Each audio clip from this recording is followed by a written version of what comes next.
Dick Van Dyke has lived long enough to see almost every chapter of Hollywood history. He became a television legend.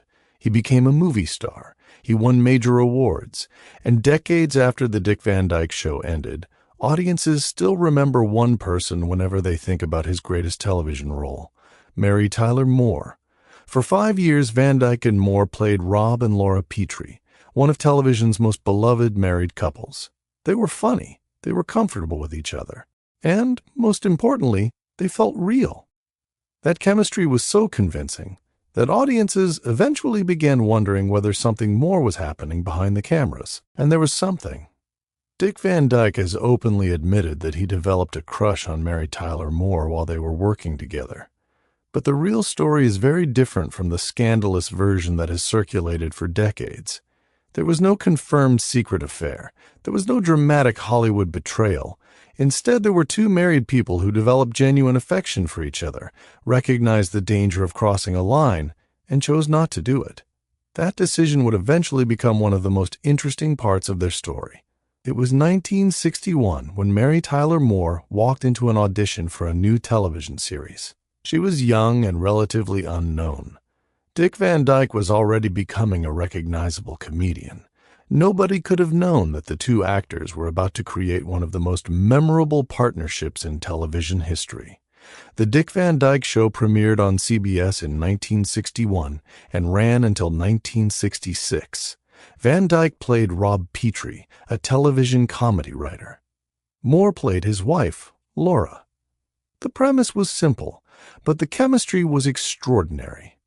Rob and Laura didn't behave like the perfect television couples audiences had become accustomed to seeing. They teased each other. They disagreed. They laughed. They understood each other's timing. And sometimes they barely needed words. A look across the room could be enough. That authenticity became one of the show's greatest strengths. Audiences believed Rob and Laura loved each other. And eventually, people began wondering whether the actors felt something similar. They did. But that doesn't mean what some headlines suggest. Van Dyke has never really denied that he had feelings for Moore. He has talked about developing a crush on her while they were filming the series. There were even times when the two actors reportedly struggled to stop laughing when they were together. The chemistry was so strong that their laughter could interfere with filming. At one point, Van Dyke even discussed the situation with a psychiatrist. The conclusion was simple. He had a crush on his co-star. It sounds almost funny now, but imagine the situation. You are spending long hours with the same person. You are playing husband and wife. Every week you are required to behave as though you are deeply comfortable with one another. You learn each other's timing. You anticipate each other's reactions. You laugh together. You build an almost instinctive understanding. It would not be surprising for emotions to become complicated. And that's essentially what happened. But there was one major problem. Both were married to other people. This is the part that often disappears from the sensational version of the story. Van Dyke and Moore were married during the years they worked together. Whatever attraction existed between them, they did not turn it into an affair. Moore later spoke about their chemistry as well. She acknowledged that their connection felt romantic, but she also confirmed that they never had an affair. That distinction matters. Because the real story isn't about two celebrities secretly betraying their spouses. It's about two people recognizing that they had developed feelings and choosing not to act on them. There is no reliable evidence of a secret physical relationship between them. Instead, what survives is a story of attraction, restraint, friendship, and professional respect. And perhaps that is why their relationship became so unusual. They didn't destroy the friendship. They didn't turn the situation into a scandal. They didn't allow the feelings to ruin the partnership that audiences loved. They simply continued working. The reason people still talk about Van Dyke and Moore is that their chemistry was extraordinary. They trusted each other. Moore could match Van Dyke's physical comedy. Van Dyke could give Moore room to develop a joke without taking the attention away from her. Neither performer needed to dominate. They made each other better. That's why Rob and Laura Petrie remain believable decades later. The chemistry wasn't necessarily proof of a secret romance. It was proof that two exceptional performers understood each other.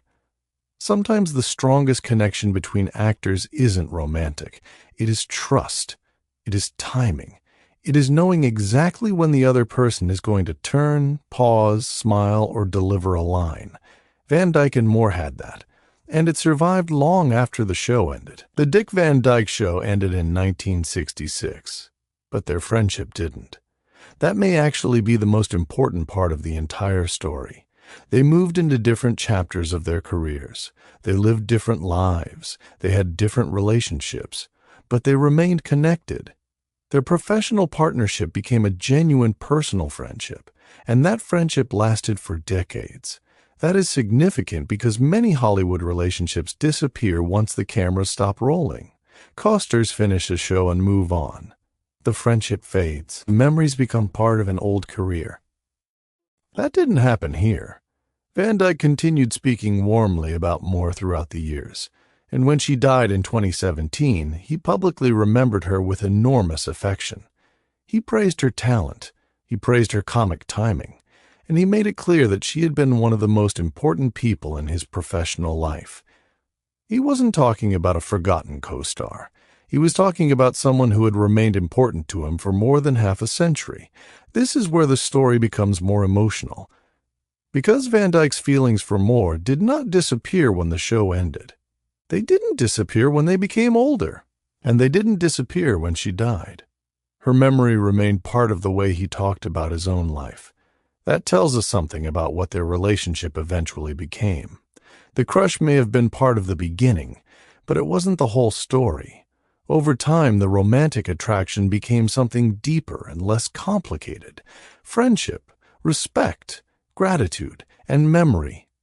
Van Dyke could look back on those 5 years and remember not only a television show, but one of the most meaningful creative partnerships of his life. And Moore could do the same. That's why the story has survived for so long. Not because of scandal. Because there was no scandalous ending. There was simply a connection that both people acknowledged, a boundary they chose not to cross, and a friendship that survived for the rest of Moore's life. More than 60 years after the Dick Van Dyke Show first premiered, people still watch Rob and Laura Petrie. They still laugh at the same scenes. They still notice the timing. They still see the affection between the characters, and they still wonder whether that chemistry came from something real. In a way it did, but perhaps not in the way people expect. The real connection was trust. They trusted each other enough to create something believable. They respected each other enough not to destroy it, and they valued the friendship enough to preserve it for decades. That may be more meaningful than a secret Hollywood romance ever could have been. Dick Van Dyke never needed to wait until the end of his life to reveal some explosive secret about Mary Tyler Moore.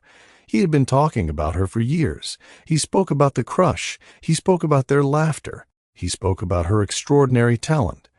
And after her death, he continued remembering her. Now, when people look back at the Dick Van Dyke Show, they aren't simply seeing two actors pretending to be married. They are seeing two performers who found something incredibly rare, a partnership that worked, a friendship that lasted, and a connection strong enough to survive more than half a century. Maybe that's the real story behind Dick Van Dyke and Mary Tyler Moore. Not a hidden affair, not a scandal, not a secret that was finally exposed. Just two people who cared deeply about each other, respected the boundaries they had chosen, and somehow turned that complicated beginning into a friendship that lasted almost a lifetime. And perhaps that is why, all these years later, when Dick Van Dyke talks about Mary Tyler Moore, he still does it with the same warmth. Because some people are part of your career. Others become part of your life. Mary Tyler Moore was both.